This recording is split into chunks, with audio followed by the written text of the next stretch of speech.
নিমন্ত্রণ আগামীকাল যোগ্য হয়ে যাবে আরম্ভ। নিমন্ত্রণ দিয়ে আসবে সবাই অযোধ্যা ভুবন। নিমন্ত্রণ পত্রটা লিখে সুমন্তর হস্তে দিয়ে বলেছে, যাও বাবা নিমন্ত্রণটা করে আসো। পূর্বে একটা কথা বলে দিচ্ছি, নিমন্ত্রণটা কিন্তু অর্ধেক শেষ করা চাই, অর্ধের অধীনে প্রভা দিয়ে গেলে আমাদের যোগ্যতা আরম্ভ হয়ে যাবে। বলে ভক্ত শ্রেষ্ঠ সুমন্ত প্রভু রামচন্দ্রকে প্রণাম করে দেখেন কিভাবে নমন করেছে। একটা অনুদান দিবেন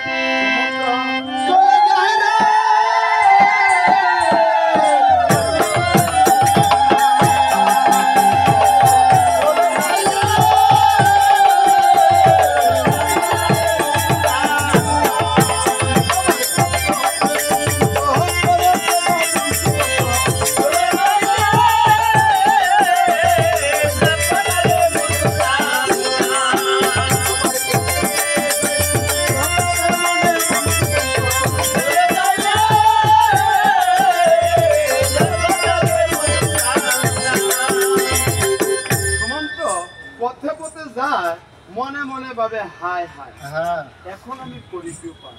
নিমন্ত্রণ তো করতে চললাম, আমি তো প্রভুর নিকট জেনে আসলাম না কোন দিক শ্রেষ্ঠ।